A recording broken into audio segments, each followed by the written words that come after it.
urban agriculture organization. No worries. Megan? Hi, my name is Megan Yarish. I am operations manager in the Department of Public Works and for the city of Pittsburgh, and I manage the city gardens within the city. And do you guys want to introduce yourselves? I can go. Yeah. I'm Margo. I'm a student at the University of Pittsburgh. Yeah, I'm part of the Renters First Committee on STP. So.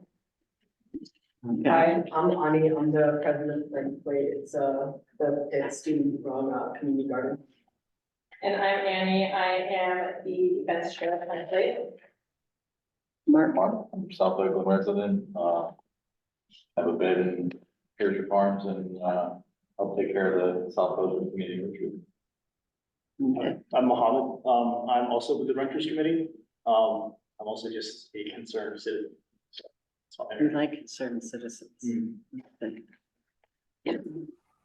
Mark works, he's living in South Oakland, so he's working in the Fraser Community Garden, Fraser Field Community Garden, but also he's been shepherding the orchard, which is around the corner, okay? And these guys, Plant to Plate, are going to take on the Oak Cliff Community Garden on Lawn Street. Now, they're gonna be starting basically from the very beginning, which it would be great if you could like really outline what steps they need to take to be in line with the city as a start. Oops, sure, yeah, I'll start. So for the city, we have a couple different designations depending on where the gardens are located. So I manage the ones that are in city parks. So like in Highland Park, there is a community garden there, and that's managed through the city.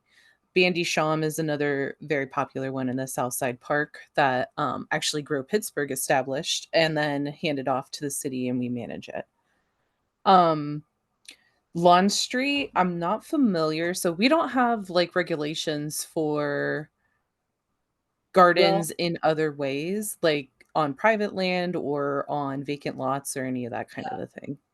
Lawn Street is located in the city property. It's the greenway that stretches along the lawn all the way just about to Bates, that greenway. So it is city property. It wiggles down and goes down and around.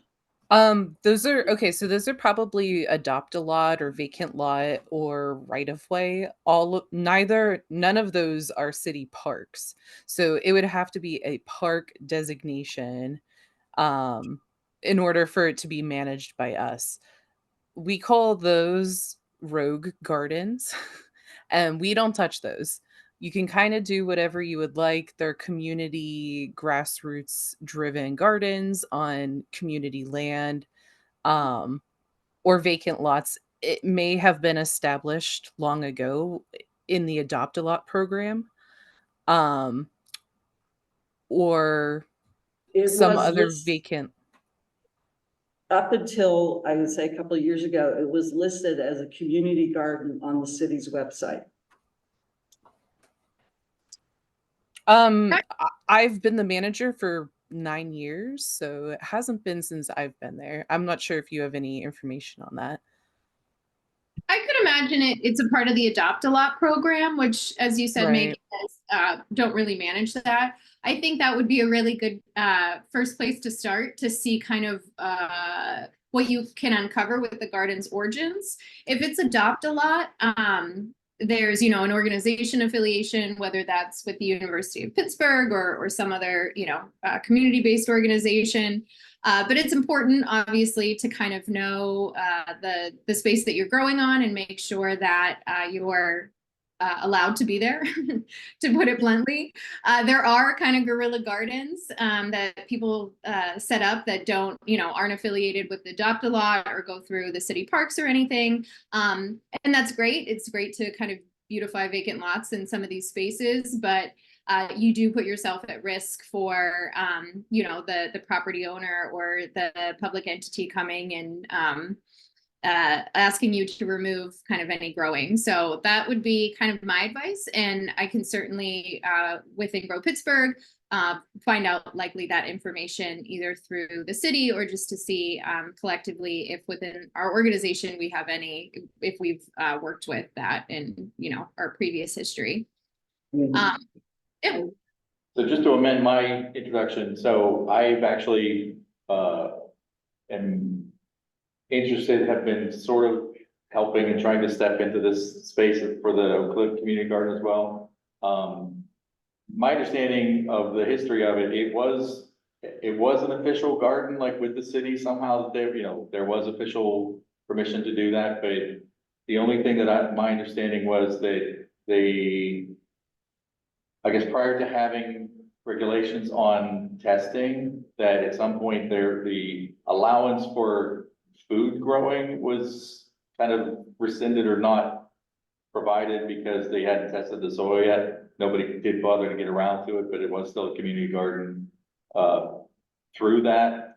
I guess some people kind of sloughed off and it hasn't been tended to exactly, but the guy that lives across the street has actually been doing some mostly flower plantings and stuff in there. I have been the last year or so kind of helping to try to step in to make things happen there. So, you know, whatever, like to be contacted at least for the part of that.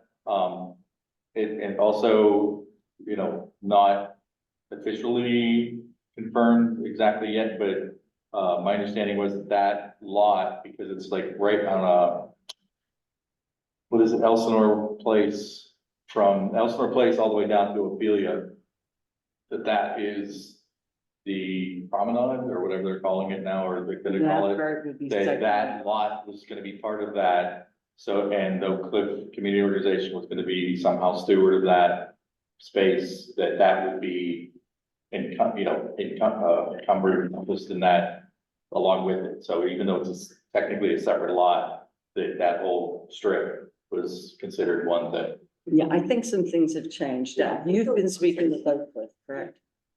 You did that? You've been speaking with the people from Oak Cliff or with Justin? I think my brother has been speaking in communication with them, but about the Lawn Street Garden, I believe that's managed by the food pantry. No. No, there's a little garden behind the food pantry, but that's defunct. It's no longer. Yeah, they had their own, like, yeah, it's a little space on, they didn't, it's on that side of the, Mhm. like, it was strictly on CHS property, Okay.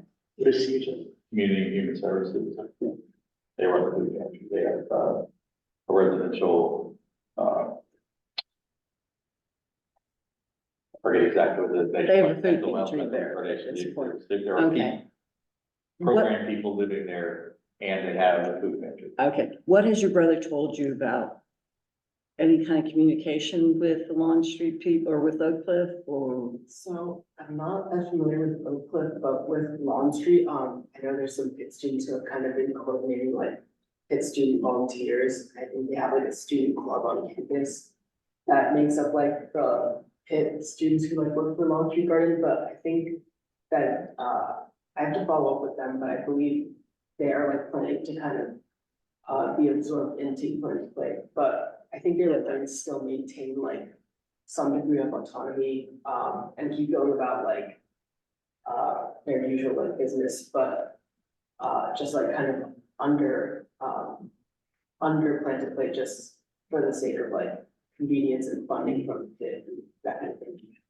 At the last Oak Cliff meeting, they stated that Plant to Plate would be taking over the shepherding of the Lawn Street Garden. And it sounds like you guys say this is an adopt-a-lot program, what would these guys need to do to get rolling with that? Yeah, I'm on like the county GIS viewer and seeing if I can uncover anything on the parcel map. But so I think there's you know several resources. It's going to largely depend on so once you kind of figure out where you're growing in the space that you're growing on and feel good about permissions to grow there, or not. There's a variety of resources and kind of planning tools that are available both through the city, through the vacant lot recovery toolkit. And that gets into like soil testing and site design and all the kind of, all of those parts of planning. But I think it's largely going to depend on the people power and the amount of folks that you have kind of interested in getting this space restarted. That's generally where we advise folks start. I think we can have like great visions, but if there's, if the support or the person power behind that is lacking, we're not necessarily going to be successful. So I'd be curious to know kind of within the student group, how many folks you have interested and what your visions are kind of for the space and what you would like to see happen.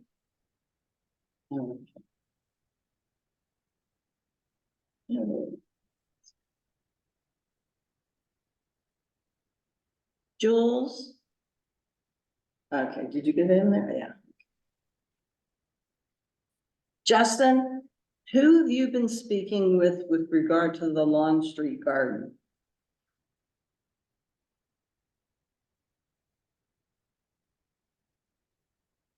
Doesn't Justin? look like he's muted. He's still connected to audio. That's good. Or the judge. So basically, the first step is figure out who actually owns it. City owns. Yeah. Yeah. Right. The city owns it in So, some way or another. Yeah. Yeah, so I'd be curious to know the history, how that got started, either through, if it's city owned, it's going to be, and it's not part of the city parks kind of inventory. To what Meg was saying earlier, it's going to either be through Adopt-A-Lot or kind of a guerrilla style garden that might not necessarily have permissions to grow there from the city of Pittsburgh. That being said, so you'll have to make decisions based on kind of that history. And I think Grow Pittsburgh, based on our 20-year history, probably could help uncover that, that particular garden's history. From there, there are plenty of roadmaps to get started. And that really begins with, like I was saying before, kind of establishing that core team of people that are going to be working in and on the garden. That can, that's going to be both the people that are here tonight, right? Kind of thinking big picture and strategizing around getting this garden started. And then that's also going to include kind of the long-term maintenance or the seasonal maintenance that you're going to need to, to get the plants in the ground and keep them growing and healthy throughout the growing season. That can also include kind of volunteers and volunteer work days. So what I'm really kind of getting to is mapping your people assets to see kind of how far you can take it this season and what you need to do in the terms of, in terms of outreach and engagement.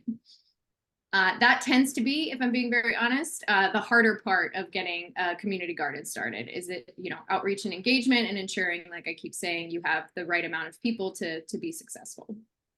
Okay, if we get the permission from the city for the property, which is zone greenway, okay, then who do they have to go to at the city to get that permission? Well, Meg, I don't know if you can speak to that. If this parcel isn't a part of the Adopt-A-Lot program, then there's no, and Meg has kind of expressed DPW's or the city's kind of views on some of that, and I guess other people have joined, so I should stop talking, Meg, and let you. What is where exactly is, like, Lawn Street's only a couple blocks long, so Lawn where Street, the intersection of Lawn and Elsinore. Elsinore?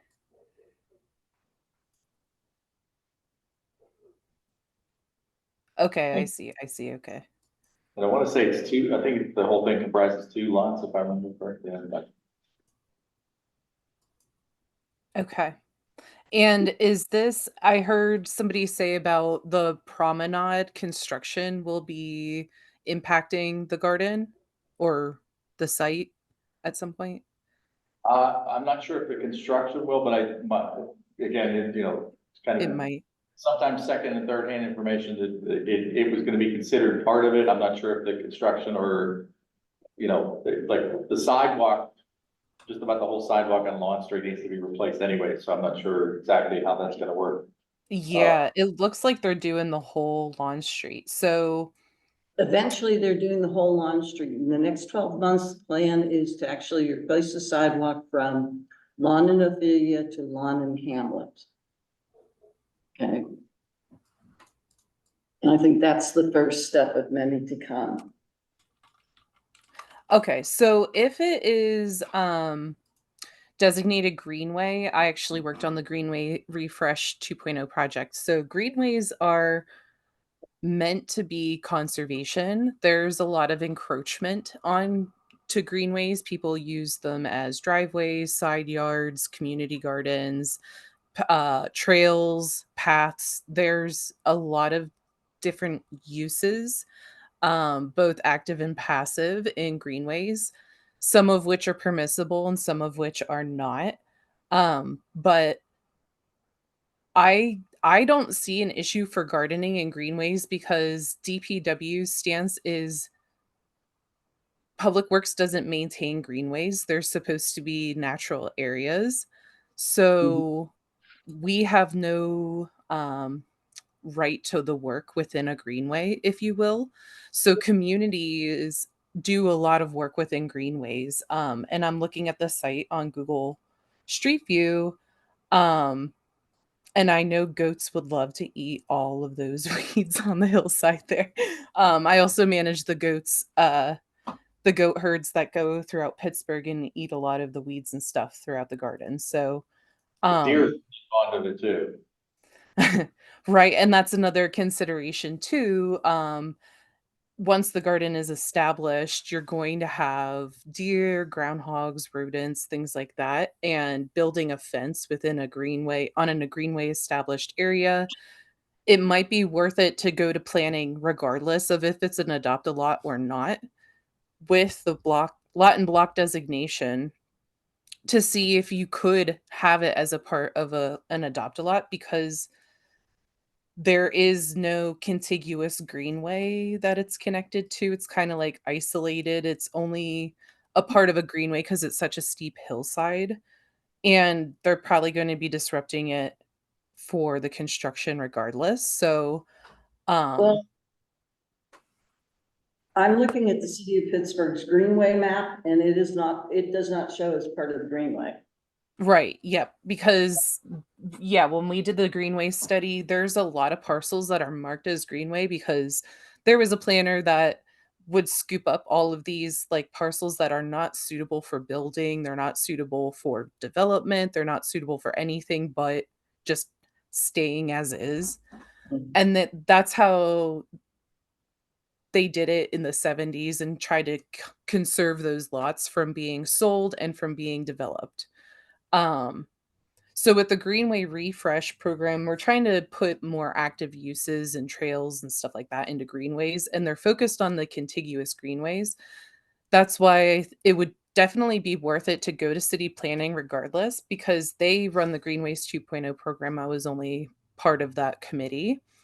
And they run the adopt a lot. So they could probably work with you guys to change the designation of the lot from a greenway to a community use lot or city designated, the city owned vacant lot, which we have plenty of that are not designated for greenway use. Or they could, I think in the Greenways 2.0 program, there was a permittable, like we could allow gardening to happen within a greenway because that is a passive use. It's not an active use. It's not a playground. It's not a sports field. It's not a active use. So there's a And number of options there. And I would also say use the fact that they're reconstructing there to maybe have them level that land, clear the land from soil, especially if there was no lead testing, because then you could just do raised beds on top of the soil and not have to worry about any of that. Um, So, and you could suggest they could use the area for construction laydown, material laydown area, and then, level it for you. And then when they're done constructing, you could go ahead and go into that area.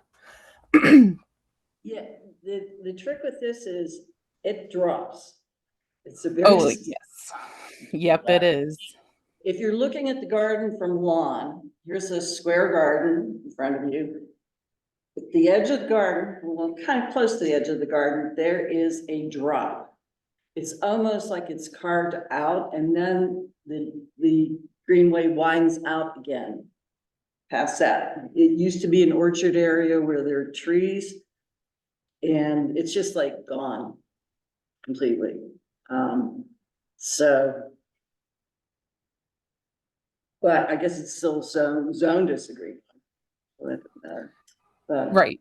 Yeah, probably because it does drop off so steeply. So, those would be my suggestions for reaching out, because it doesn't seem like it's a greenway that has an intended use to it. Like the Hazelwood Greenway is very there's a community partner there that's very involved in developing and getting some active uses put to it. So I would look into maybe changing the designation of that lot, or seeing if that's just without even changing the designation, seeing if gardening is an acceptable use of that lot type. Excuse me. They may be able to grant permission. I don't know. You guys would be a pioneer there. I don't know of any like city approved greenway gardens. Yet. okay, there's a woman in the chat has a question. I put Mackenzie, what is Mackenzie's last name? Pleskovic is the person who's managing the Adopt a Lot program right now in the city. So if that is the path or the follow-up that you wanted to do, that is the person that you would want to speak with. Okay, thank you. Sorry, I am not a PC person. It basically doesn't like me. Is there any, so I'm looking, on Street View here. I see the little park. Is it, or the playground rather, is it within the fence there that you're looking to establish the garden? And I see maybe a raised bed. It might be, actually, I think it's part of the stone kind of wall there. Is there any other existing infrastructure for growing, or this would be completely from scratch? The corner of Lawn and Ophelia is a PWSA project, stormwater runoff. Okay, so they've done all the planting there. That's all the way at the other end. Yeah. Yeah, So look this- down on it's like kind of kitty cornered from Kennett Square. Elsinore Place.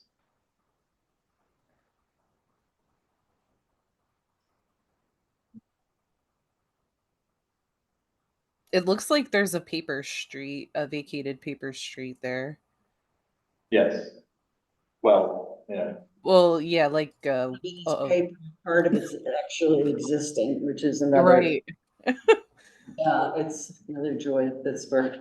Okay, so basically we need to go back, we need to talk with city planning and really figure out who owns it. And who we City have. owns it. Okay, That's. okay, but within the city, if it's part of the Greenway or if it's not part of the Greenway. Who administers. Yes, thank you. Okay, so, do you guys have any questions? We would like to, so we're here today because we're thinking about starting the composting initiative. Would this future garden have some sort of composting mechanism that the rest of the community participate in? Would there be need for that? Is that something that already exists that would move with it? There's not one there now. I think there's enough room there to possibly do that. I would just be careful about how to do that. I know we've tried it at Fraser Farms, and usually what happens is people just start dumping.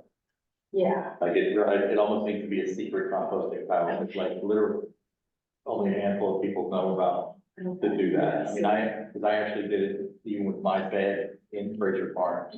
Because we had one of those like black plastic upside down garbage can, and we lost parts of it, and I just only had the one one or two pieces of it. I put it in my garden, said, oh, hey, we're doing. Could just start dumping. And I put a sign on top of it, I put a sign inside it, I said, stop dumping. Okay. And they kept doing it, just filled up to the top, and I was like, okay, I'm difficult. Okay, I think once you guys, as she was saying, the hard part of it is actually getting the bodies that are gonna work it. Okay, then once you get the bodies together, we can regroup and you can sit down. Do you want this there? Do you want this there? What is it you want to put in place there? And, we'll go from there. But the first steps is what I'm really concerned about because of the location of the property, the ownership of the fence. I don't know if that's PennDOT or if that's the city fence, no idea. Everything like that needs to be clarified before you guys begin. Okay, Justin?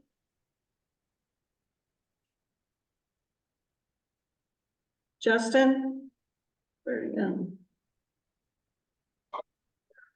Okay. Somebody's been dropped out. No, okay. All right.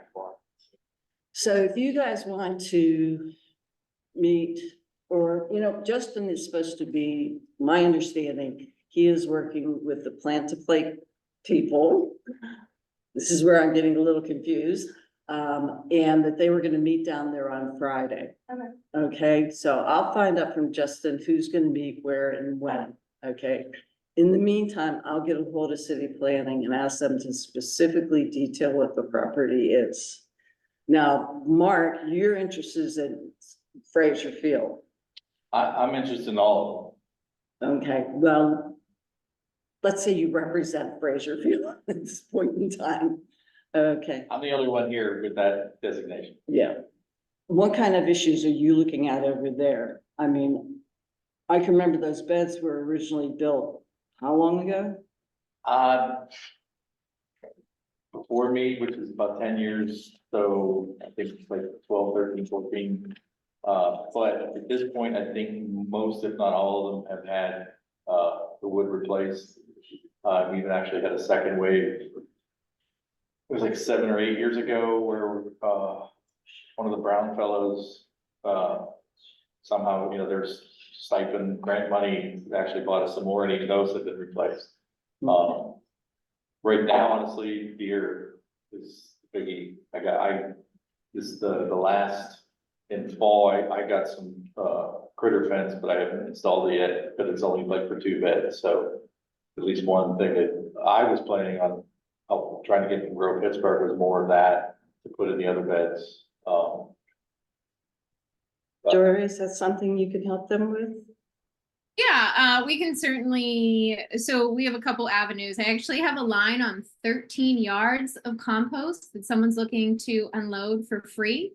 There's a little bit of debris, but it'd be really good for the project that you're describing, like a kind of refresher. So I'd love to get your contact information and I can certainly follow up with everybody. But there's, a lot of material resources that we have available through our garden resource center. And then if you're looking for bulk amendments, like if you're trying to get yards of something, we have other kind of resources for that as well. Okay, I can almost guarantee we can't use 13 yards. I know, right? It's so much. Yeah, this last time we topped off the beds, there was, I forget, 4 beds that got new wood. And they basically just took the old wood and put the new wood around it. And, between erosion and stuff, I got 2 yards the last time and I wound up having to shovel and install it myself on that big orange day we had last summer. I was out there shoveling. okay. Part of the issue that they're running into over in Fraser Fields is I am trying to figure out who's actually doing what and the organization on that. And I think that's something, is that something Grow Pittsburgh can help them with? Well, so Grow Pittsburgh, and maybe if I can just provide a bigger kind of overview of our programs, that might be helpful in kind of sussing out what might be most appropriate, where these gardens are and how our programs might be able to support them. And I'll try and be brief. So for new and beginning gardens or gardens that maybe have gone fallow or haven't had a lot of interest in recent years, we have a new and beginning garden program, and this program provides 2 years of technical assistance, both by pairing a Grow Pittsburgh project manager with the garden and through monetary funding for garden infrastructure projects and materials. So through the new garden program, it's application driven. This application will open up in May or June, and it is for the following growing season.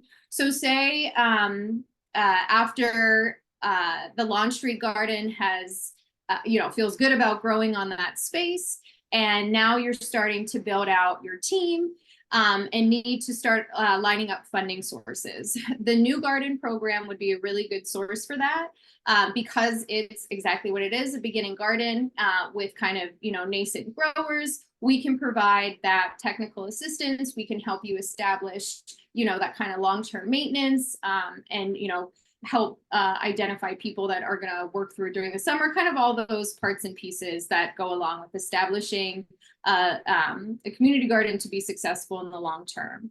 So that's kind of the very big picture new garden program. And like I said, this is a 2-year program. We also have the Community Garden Sustainability Fund, which unfortunately just closed.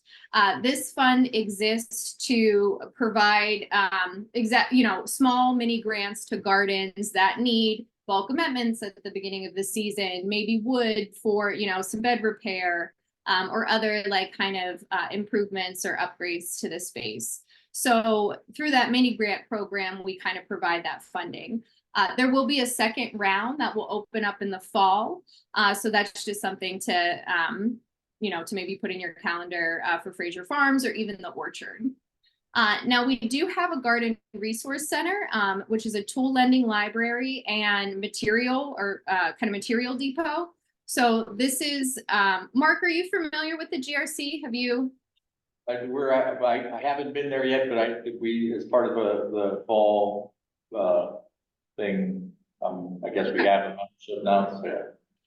So the GRC is a great resource, and we actually have some free memberships for garden groups that the city of Pittsburgh has sponsored. So again, if I can get your contact, or I'll share my contact information and reach out to me. But the Garden Resource Center is a really wonderful resource. You become a member. It's sliding scale. Again, though, if you're growing in the city of Pittsburgh, I can get you a city-sponsored membership for free. The tool rental's free, so that ranges from like a variety of your different shovels, pitchforks, so on, to electric and gas powered tools. We have rototillers and chainsaws and kind of anything that you can imagine that you can rent for a day or two at no cost. We also have bulk amendments, and part of your membership includes for group members, you can get 10 buckets of compost a month, 10 buckets of topsoil a month, and I believe 5 bales of straw a month and 10 buckets of mulch. So this is all, high quality compost from AgriCycle, high quality mulch, good topsoil. And that's all free as part of your membership. So I think something like that, Mark, would be of benefit. And if you have the, person power to get there and to haul that, it's, you can get some free compost or free, top off your beds for free this year. Yeah, that's been my big problem so far. Like right now, my car is just full, so I haven't been able to do that. Cause yeah, mulch in particular, we have, there's 2 peach trees in Fraser Farms, and there are 2 persimmons, 2 cherries, 2 service berries, and 3 pawpaws in the orchard that haven't seen mulch in a very long time. Would the Lawn Street Garden be able to sign up for that? Because they're definitely gonna need a rototiller. It's Yeah. yeah. Absolutely. And again, so the GRC is accepting new members now through June. If this is something that you want to pursue and that you're able to pursue this growing season, yeah, let's get you a membership. And, all of the tools that you would need certainly would be within the GRC. I would imagine that you would likely do raised bed gardening on that site. So, we can give you recommendations for different builders that we work with, or, raised beds that are pre-built. And yeah, we can certainly advise on that when the time comes as well.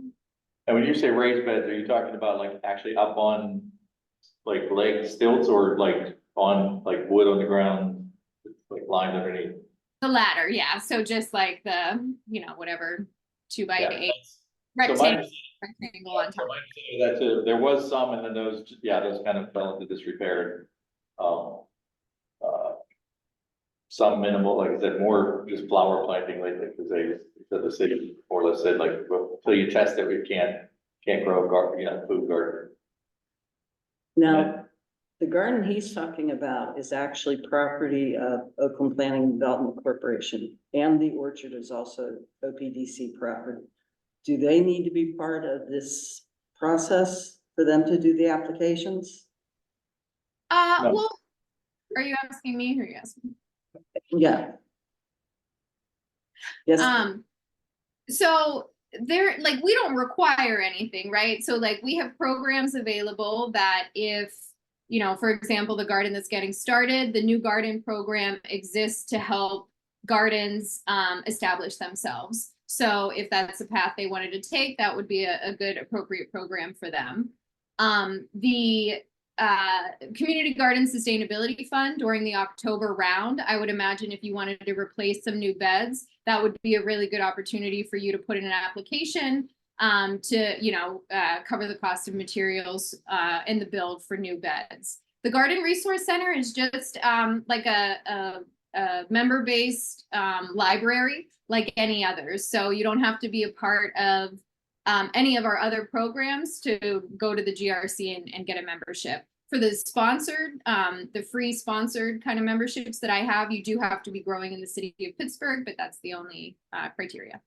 yeah, both of the gardens are located in Pittsburgh. I was just curious, and particularly with Lawn Street, if it's city property, questions of insurance and all that comes in, so.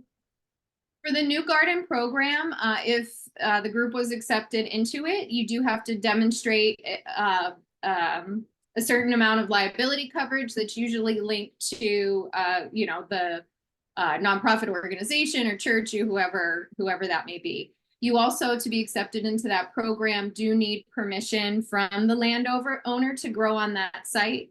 So again, wherever you decide to grow is not really of our concern, but if you're wanting to be involved in, our programming, we do need to see evidence of permission to grow on site. And we've provided letters of support for gardeners, even temporary gardens that have been set up. We have one in East Commons that's on an abandoned tennis field or tennis thing, and they're going to be doing reconstruction whenever the master plan comes through. So the garden there is like permanent temporary or temporary permanent, it's been there like 5 years. So that in light of the incoming construction or something, if you guys wanted to get something started there, you could do something like that to say, there's support now until the construction. After the construction, we'll have a more permanent ability to be there.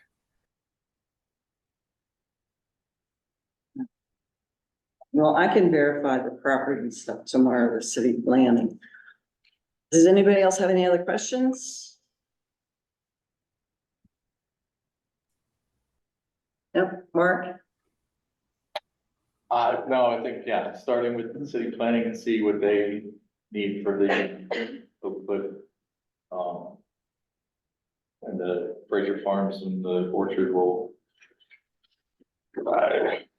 I can either talk to Rita or, she Yeah. refuses to answer anything. Like I said, I'm prepared to, to just fill out the order more critter fence for the beds and, move ahead with that. Okay, then I'll talk with Ty, or maybe you can talk with Ty, just I see can what's email going them, on. yeah.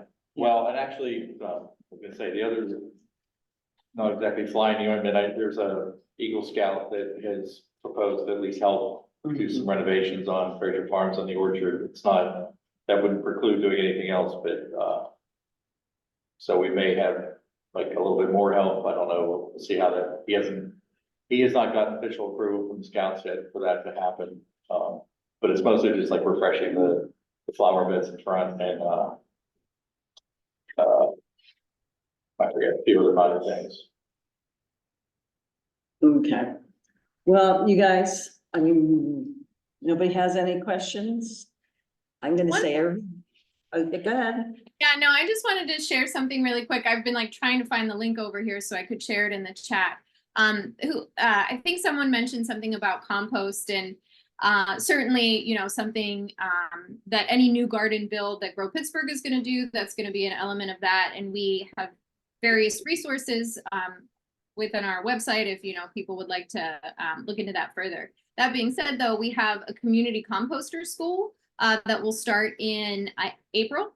I put the link in the chat here. So if you all are interested in that, it really goes through not only like, you know, the soil science behind it, but it is made for individuals that are looking to start community compost sites. So it's going to go into identifying an appropriate site, getting permissions, all of that stuff. So that might, if you've not taken that before, that might be of interest to you. Yeah, I mean, I took that several years ago, whatever the certification course was, but like I said,